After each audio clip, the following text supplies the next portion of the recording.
The Mountain, written by David MorningWay. Part 2, The Talk of Ages. Over the next few hours, John told them things that, even watching every horror and sci-fi movie in existence, could not have prepared them for, in the slightest. He spoke of how the world used to be 3 times as large, and that all the creatures existed in this one world once upon a time, until the children of the Creator, or God, rebelled against him. His most beautiful and brightest son, Lucifer, the morning star, tried not only to take over heaven and earth, but to become the Creator himself, or a better version of him according to Lucifer. Upon making it to heaven's 3rd circle, the Creator summoned the remaining archangels, which stood 4, and bestowed upon them great power. Power not only of heaven, but of earth as well. Accepting their new positions, God made them reside over both a directional access point of earth, such as north, south, east, and west, but also the 4 elements as well, along with their great strength, unrivaled speed, psychic power, and the very essence of light of the Creator. Since they now held sway over the earth and its elements, there could now exist no spell or magic rune of heaven or earth that could hold power over them. And hell runes were not that effective against the angels to begin with, therefore virtually useless against the 4 archangels. Now endowed with this new great power, led by Michael and his new flaming sword of the element fire, he led his brothers Gabriel, Raphael, and sister Uriel to face Lucifer, and 1/3 of all the brethren who followed the morning star. In the end, Lucifer fell to this awesome new power and was cast out of heaven. The Creator couldn't allow him to fall to earth and destroy his newest and most prized creation, humanity. To save us from this immediate fate, and make Lucifer remember what he chose to give up, God created hell, a dark polar opposite mirror of heaven itself. That's why hell has 7 circles, because heaven does. It's a perfect antithetical reflection of the golden and white city of heaven prime, except it's black and red, an obsidian corruption of Lucifer's once beloved home. After this, Lucifer called upon all the feral predators of earth and creatures of the night to do his bidding in exchange for great and horrific new power. The creatures outside pacing around this house, as we speak, are a creation of that dark and unholy pact, said John, stopping for a moment while the other 2 men took this in. Hundreds more abominations were born into the world, and the Dark Ages began. In an attempt to right this wrong, each archangel sought out one worthy human to transfer a small amount of their power to, and thus the archfamilies came to be. Evil was paying close attention, however, and so repeated the process for themselves. The 7 primes, or princes of hell, sought out 7 dark and strong humans and succeeded in mirroring the archfamilies, just as hell was made to mirror heaven. Evil knew not the family's immediate intention though, and that would prove to be their downfall. Holding power over the earth's elements and positional access points, a great veil was put up to separate 2/3 of the world from the other 1/3, cutting off the bulk of humanity from the nightmares of hell, or any magic whatsoever, as to ensure nobody had the power to conduct any summoning rituals that could break the veil or bring these nightmare creatures into this new, safe world. The creatures who took pacts with Lucifer were offered a truce if they would help protect the veil and humanity from those who serve hell, or any other potential threats. The creatures outside and many others refused this truce, so 1/3 of the larger side of the veil houses them and keeps them from affecting human lives. Specifically, the monsters outside came to be during the Dark Ages, when the 4 great and noble warriors, after a particularly nasty battle, became lost and stranded in the woods, on the brink of starvation and desperately avoiding being caught by their enemies. While 3 of the men were using magic to summon help as the 4th kept watch, one of the princes of hell, Beelzebub, who presides over the deadly sin of gluttony and rot itself, came to the 4th man and offered him godlike power if he was to kill and eat the flesh of his brothers in arms. While what Beelzebub truly said and showed him is to this day amongst debate, whatever was proposed, the warrior named Lo took the Dark Lord's deal and became the first of his kind. The more evil tips the balance of power, the more the veil begins to tear in places. It's my job, said John, as the Veil Guardian, to protect the veil and the balance, or at least the light side of it. It's because of these micro rips within the veil that creatures like the ones you encountered are able to get through. The Arch families have blended their houses and bloodlines over the centuries in an attempt to create one leader, one who possesses power from all 4 archangels. 32 years ago, this was accomplished, and I have served and protected Aurela since the day she was born, guarding both her and her veil. If the ancient Lokari, or Wendigo as the Native Americans have named them, breached that locked metal door you saw, Wade, they might just bring down the veil far enough to usher an army through and begin the first steps of what you call Armageddon, Ragnarok, or the Apocalypse. For they are just different names for the same event, and they could never be allowed to happen. John continued as the 2 men listened eagerly.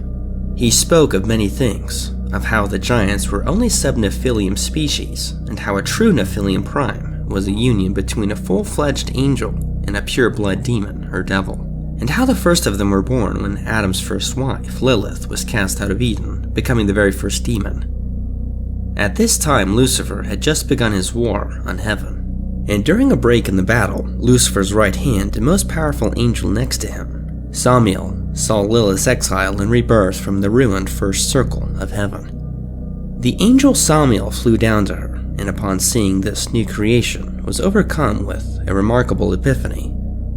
John paused for a moment. Now boys, you must understand one of the main driving points Lucifer used to fuel his rebellion. It was us. You see, the angels had amazing and great power, but had no choice but to serve in the light to sustain their power and grace. Humans, however, well, what humans have the potential to become through God's plan, at least, have no such limitations. In fact, once a soul completes its intended journey and chooses the light over darkness and all its forbidden pleasures, it becomes nothing short of a fledgling god itself. They would be able to cross into heaven, hell, and almost everything in between, to bring justice straight to the heart of hell, where angels cannot tread. They can't just choose to join the darkness and say screw it all, or go and forge their own destiny in another world.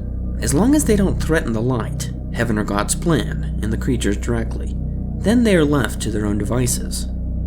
Samiel thought to cheat this process and create a being that could be without limitations of divine or dark borders, and be given great power without earning it through trials and tribulations, as mortals must. There is a very, very important reason God makes souls go through the trial of mortality, interjected John. For without the wisdom and experience of defeating your own personal demons, trials, and making choices in which you must answer for, you're just a spoiled child who cannot process rejection or consequences, and then given a loaded gun that never runs out of bullets. Most of the Nephilim became the worst beings in all existence, save for about 10% of them, who became the light counterpart of the dark majority, and some of the best and most noble people to ever draw breath, and your legends. Wade and Daniel both stared at John quizzically upon him saying this. Haven't you ever heard of Hercules, Thor, or even Achilles, who was merely an offspring of a Nephilim prime? John also spoke of how during World War II, the Nazis, using science and dark magic, ran experiments on how to fuse high-ranking and capable Gestapo officers with the princes of hell in order to usher the royalty of hell onto Earth. How Lucifer himself was set to fuse with high-ranking officers, but vanished the day before, leaving his spire in hell in crumbling ruins. How he was locked in the deepest parts of hell and could only leave his spire in spiritual form, and how the experiments would not only freed his physical body from his dark palace-like prison, but would have given him a body on earth as well, everything he had desperately wanted since his fall from heaven.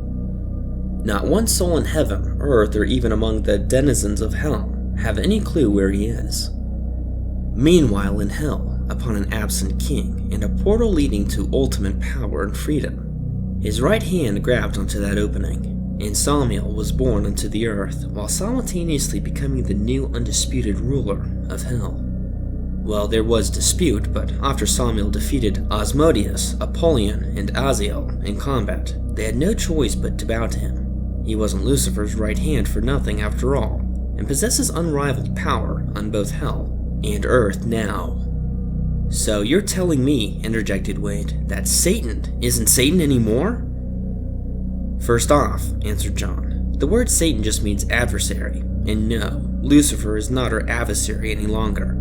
All anyone knows for sure, John continued, seeing the confusion building on their faces, is what God said, or more accurately, what God told the archangels, and they told Arella. When the arches approached God about this matter, he told them, Lucifer is no longer a threat to heaven. He is to be completely left alone, for he has begun a different journey now, and has much to atone for. And upon doing so, will find his true self, the true reason I created him, and why everything had to happen as it did. When the archers brought up all of his evil deeds, they were silenced, and God conveyed one last truth.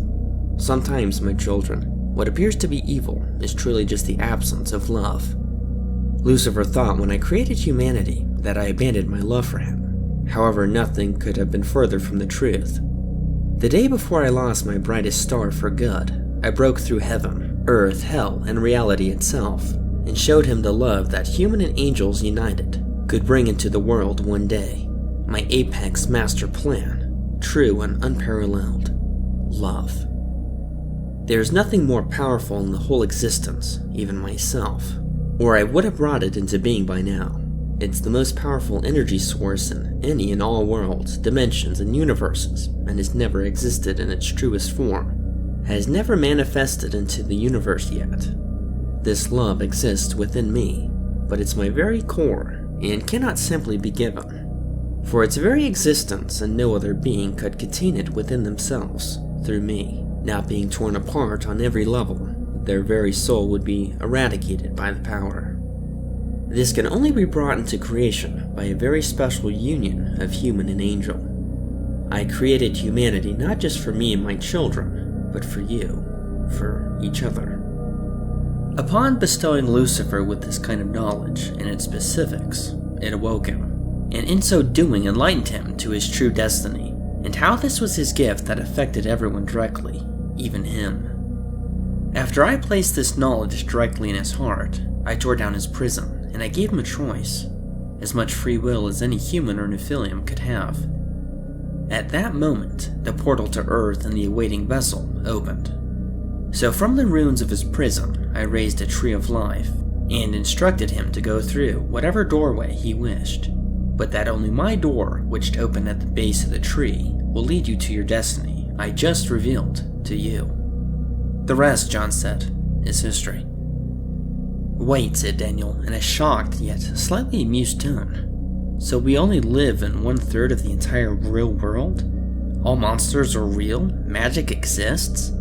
The Bible has been severely redacted, and the devil quit being the devil, and he's just out there, finding himself? Before anyone could answer, Daniel put his fist to his head, and pulled them away while opening his hand wide as possible, indicating that his mind had been quite thoroughly blown. John continued on. He spoke on how vampires were once a choir of angels, and it was their job to deliver God's wrath, and how almost the entire choir followed Lucifer, save for one, and how he, Azrael, because of his loyalties, was ascended by God to the status of the Angel of Death, and would sometimes choose souls bound for hell, snatching them from their descent if they'd still show potential in order to make them reapers, and give them a second chance at redemption by helping lost souls and escorting them to their intended destination, hopefully changing their hearts and souls in the process. John said how 3 versions of vampires now exist. The original choir, who were more or less just the type of fallen angel, their offspring, who have many Nephilim-like powers, but not quite as much raw power as their parents. When these offspring sleep with a human, you get the vampires you see on most television and movies, enhanced killers who require lifeblood and a time to grow in power, but more or less end up being superhuman-like beings who occasionally are born or evolve into having more supernatural and active powers. He spoke of how once the veil was put up, the lycans truly stepped up and helped the light, perhaps more than any other creatures. How veiled guardians like himself worked closely with the lycans to protect the boundaries set by the veil, and how some of his very best and most trusted friends were lycans. They are a truly loyal and noble race, John said to himself, smiling. Well, most of them. He spoke of how after they chose to aid the Ark families in the light, that God blessed their species, and because of that blessing, about 1 in every 1,000 or so lycans birthed, that a great white wolf would be born, not only bigger, faster, stronger, and smarter, but with an extra supernatural power as well, that would vary greatly among each one born. John said he had fought beside one of these great beings before, and this particular archwolf, or Wahila as the Native Americans named it, had deep purple eyes and the ability to use telekinesis, making him one hell of a force to be reckoned with. He saved my life, actually, from the creature that did this. He held up his hand and then turned his head around to show his deep-set scars, the same monster that awaits outside for us now. The Dark One, their leader, asked Wade. Yes, said John, in a contemptuous manner. Its name is Lokrin, a general and a blood descendant of Lo himself. He only answers to Lo, or Lord Samiel, personally, unless ordered to follow an ancient Lokari, which is what Lo is. But even though he was the first and by far the most powerful, he's not the only ancient one. The first 7 Lokrin he created became his princes, the same way Lucifer's 7 were his. These numbers are not coincidence, and every Lokari created after that was less than the original, the ancients. Now, stated John, stand out, boys. As the 2 men followed John's orders, the table that they were seated at retracted into the floor, revealing a stairway leading down to an apparent sub-level of the mansion. After the men descended the staircase, they found themselves in an extremely wide open and high-ceilinged metal room with different staging areas. They saw a firing range, sparring area, and then more unbelievable areas labeled such as mech testing chamber, energy vacuum chamber, and much more. An even bigger flat screen came to life on the further side of the room as John began to speak. We only have about 4 hours until nightfall. Lucky for us, though, this room has a magical delay that can be activated for emergency scenarios. The delay is one-time use only, though, and to reconfigure another would take at least a week, time we simply do not have. So we're going to have to make every second count. The delay will pause time for exactly 3 hours on the mountain, giving us a total of 7 hours of training time. Don't worry about depleting your energy. After everything, manna will be presented to you. A divine fruit that grows only on trees of life and will replenish every aspect of your being physically, mentally, and spiritually. Now, there is a specific attack that Lokari can perform in which you'll need to be made aware of. If you ever see them crouch low and stay that way, you need to rather interrupt that process or get the heck out of the way. Like a grasshopper, they compress their muscles as low as possible for one big move. As their muscles compress, so does their entirety of their energy and dark power, allowing them to move in one straight line with impossible speed. Wade had flashbacks of the creatures attacking Daniel's boss, and it all began to make sense. So they can't actually teleport, Wade thought to himself, making more sense of the attack and subsequent murder of the electrician. However, continued John, it's not much use in a face-to-face fight, because it takes them about 10 to 15 seconds to charge this attack up, and a skilled warrior or other formidable creatures can anticipate it rather easily. This trick does make them the #1 ambushing predator, and should not be taken lightly. John instructed them to retrieve a variety of weapons and items from upstairs in order to familiarize themselves with their purpose and how and when to use them.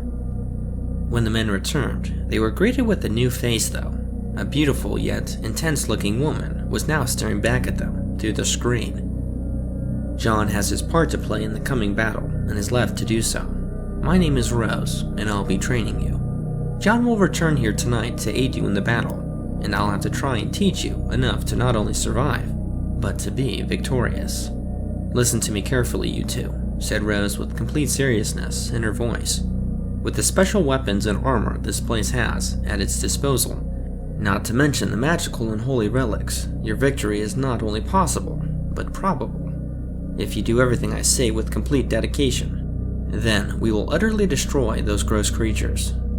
They're counting on John being cut off from his mansion and its contents, on outnumbering and overpowering us. Little do they know that I'm about to create 2 instruments of unstoppable death. For with my knowledge and the weapons and relics here, I'm going to forge you two into an unfathomable perfect storm of pure annihilation. Plus, added Rose cheerfully, we'll have some friends in the area that even they can chew. Now, bring everything down here quickly. But we just brought down everything John said to, Wade started before falling silent before Rose. Everything I said. Go, go! Shouted Rose with the confident intensity of a drill sergeant. Man, they should put her in charge of all the pep talks, said Daniel smiling, as the 2 men set out to retrieve the mansion's hidden treasures and begin their transformation.